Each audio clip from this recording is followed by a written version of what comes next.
ओम श्री गुरुचरणकमलेभ्यो नमः। श्री गणेशाय नमः। ओम नमो भगवते वासुदेवाय। अज्ञानतिमिरान्धस्य ज्ञानाञ्जनशलाकया चक्षुरुन्मीलितं येन तस्मै श्रीगुरवे नमः। श्रीराधाकृष्णाभ्यां नमः। वंशी विभूषितकरान्नवनीरदाभात् पीताम्बरधरुणबिम्बफलाधरोष्ठात् पूर्णेन्दुसुन्दरमुखादरविन्दनेत्रात् कृष्णात् परं किमपि तत्त्वमहं न जाने। कस्तूरीतिलकं ललाटपटले वक्षस्थले कौस्तुभं नासाग्रे वरमौक्तिकं करतले वेणुकरे कङ्कणं सर्वाङ्गे हरिचन्दनं सुललितं कण्ठे च मुक्तावली गोपस्त्री परिवेष्टितं विजयते गोपालचूडामणिः। सर्वे भवन्तु सुखिनः सर्वे सन्तु निरामयाः सर्वे भद्राणि पश्यन्तु मा कश्चित् दुःखभाग् भवेत्। आदरणीय भक्तजन, हार्दिक नमन। कार्तिक मास का महात्म्य प्रस्तुत कर रहा हूँ मैं, केशव कृष्ण शास्त्री। आप सभी को स्वागत है। आनंद कंद प्रभु मुकुंद के कृपा के कारण अभी हम कार्तिक मास महात्म्य के आज तीसरे खंड में प्रवेश कर चुके हैं। इस खंड में ब्रह्मा जी कहते हैं, व्रत करने वाले पुरुष को उचित है कि वह सदा एक पहर रात बाकी रहते ही सोकर उठ जाए, फिर नाना प्रकार के स्तोत्रों द्वारा भगवान विष्णु की स्तुति करके दिन के कार्य का विचार करें। गांव से नैऋत्य कोण में जाकर विधिपूर्वक मल मूत्र का त्याग करें। जन्योपवीत को दाहिने कान पर रखकर उत्तराभिमुख होकर बैठे पृथ्वी पर तिनका बिछा दे और अपने मस्तक को वस्त्र से भली भांति ढक ले। मुख पर भी वस्त्र लपेट ले, अकेला रहे तथा साथ जल से भरा हुआ पात्र रखे। इस प्रकार दिन में मलमूत्र का त्याग करे। यदि रात में करना हो तो दक्षिण दिशा की ओर मुँह करके बैठे। मल त्याग के पश्चात गुदा में 5 या 7 बार मिट्टी लगाकर धोवे। बाएं हाथ में 10 बार मिट्टी लगावे, फिर दोनों हाथों में 7 बार और दोनों पैरों में 3 बार मिट्टी लगानी चाहिए। यहाँ गृहस्थ के लिए शौच का नियम बताया गया है। ब्रह्मचारी के लिए इससे 2 गुना, वानप्रस्थ के लिए 3 गुना और सन्यासी के लिए 4 गुना शौच कहा गया है। यहाँ दिन में शौच का नियम है, रात में इससे आधा ही पालन करें। यात्रा में गए हुए मनुष्य के लिए उससे भी आधे शौच का विधान है तथा स्त्रियों और शूद्रों के लिए उससे भी आधा शौच बताया गया है। शौच कर्म से हीन पुरुष की समस्त क्रियाएं निष्फल हो जाती हैं। तदनंतर दांत और जिह्वा की शुद्धि के लिए वृक्ष के पास जाकर यहाँ मंत्र पढ़े। आयुर्बलम यशो वर्चः प्रजा पशु वशुनि च ब्रह्म प्रज्ञां च मेधां च त्वं नो देहि वनस्पते।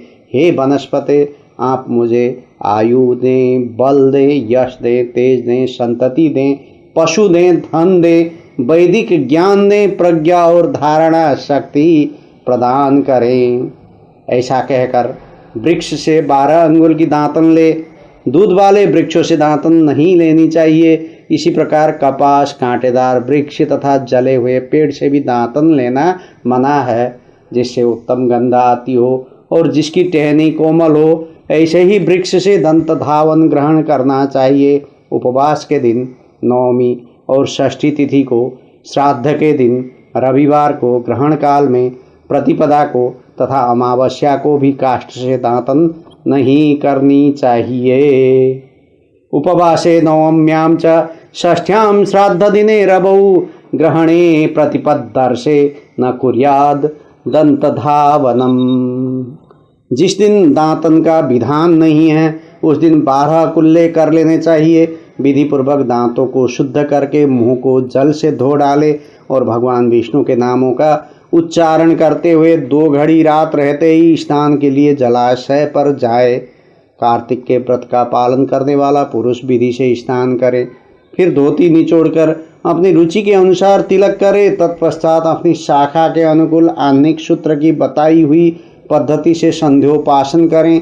जब तक सूर्योदय न हो जाए तब तक गायत्री मंत्र का जप करता रहे। यहाँ रात्रि के अंत का कृत्य बताया गया है। अब दिन का कार्य बताया जाता है।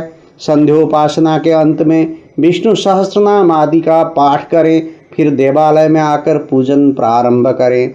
भगवत संबंधी पदों के गान, कीर्तन और नृत्य आदि कार्यों में दिन का प्रथम प्रहर व्यतीत करें। तत्पश्चात आधे पहर तक भली भांति पुराण कथा का श्रवण करें।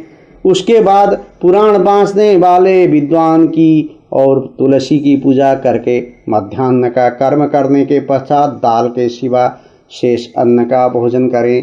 बलि वैश्वदेव करके अतिथियों को भोजन कराकर जो मनुष्य स्वयं भोजन करता है उसका यह भोजन केवल अमृत हो जाता है।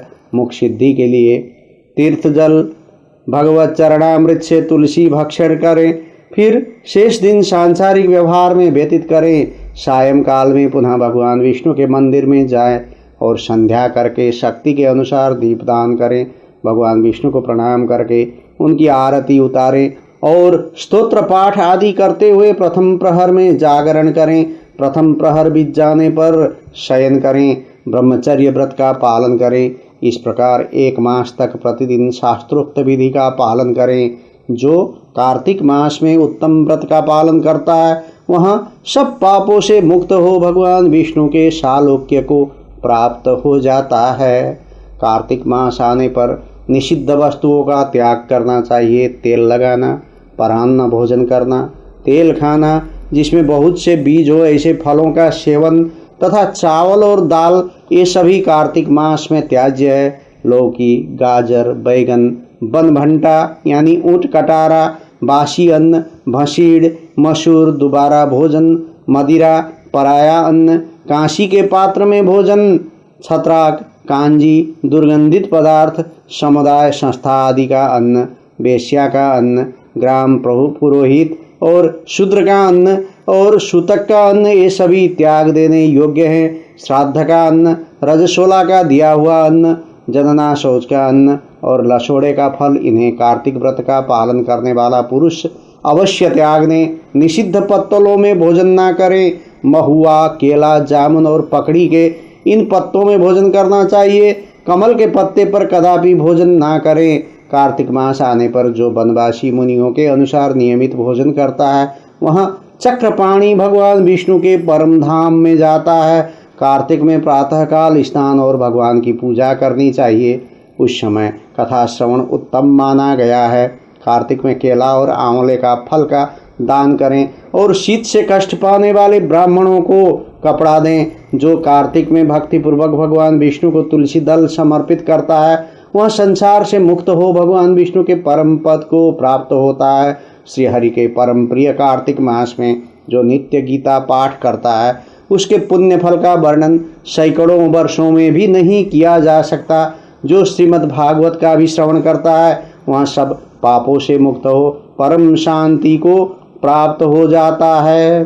गीता पाठम तु यह कुर्यात् कार्तिके विष्णु वल्लभे तस्य पुण्य फलम वक्तुम नालम वर्ष शतैरपि श्रीमद् भागवतस्यापि श्रवणम यह समाचरेत् सर्व पाप विनिर्मुक्त परम निर्वाण मृच्छति। जय हो।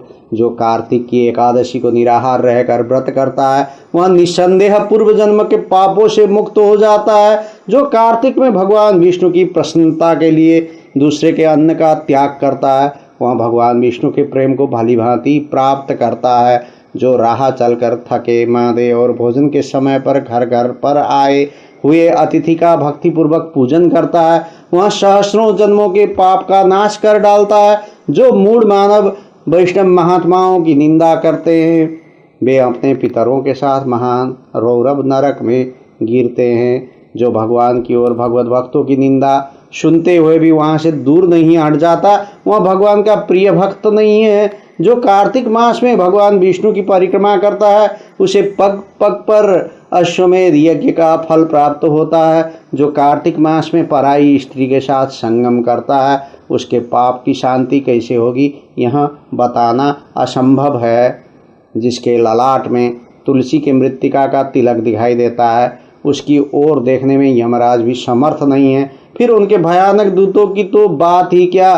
कार्तिक में भगवान विष्णु की प्रसन्नता के लिए धर्म का अनुष्ठान करना चाहिए। मास व्रत की समाप्ति होने पर उस व्रत की पूर्णता के लिए श्रेष्ठ ब्राह्मणों को दान देना चाहिए। जो कार्तिक में भगवान विष्णु के मंदिर में चूना आदि का लेप कराता है या तस्वीर आदि लिखता है वह भगवान विष्णु के समीप आनंद का अनुभव करता है। जो ब्राह्मण कार्तिक मास में गभस्तीश्वर के समीप शतरुद्री का जाप करता है उसके मंत्र की सिद्धि हो जाती है। जिन्होंने 3 वर्षों तक काशी में रहकर भक्तिपूर्वक सांगोपांग कार्तिक व्रत का अनुष्ठान किया है उन्हें संपत्ति, संतति, यश तथा धर्म बुद्धि की प्राप्ति के द्वारा इस लोक में ही उस व्रत का प्रत्यक्ष फल दिखाई देता है। कार्तिक में प्याज, श्रृंग यानी सिंगाड़ा, सेज, बेर, राई, नशीली वस्तु, चिवड़ा इन सब का उपयोग ना करें। कार्तिक का व्रत करने वाला मनुष्य, देवता, वेद, ब्राह्मण, गुरु, गौव्रती, स्त्री, राजा और महात्माओं की निंदा ना करें। कार्तिक में केवल नरक चतुर्दशी, दिवाली के 1 रोज पहले को शरीर में तेल लगाना चाहिए। उसके सिवा और किसी दिन व्रती मनुष्य तेल न लगावे। नालिका, मूली, कुंभड़ा, कैथ इनका भी त्याग करे।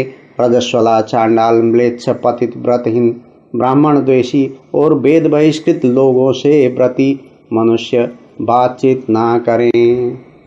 कार्तिक माह के व्रत के दौरान किन किन नियमों का पालन करना होता है इन सब विषयों का वर्णन आज के खंड में किया गया।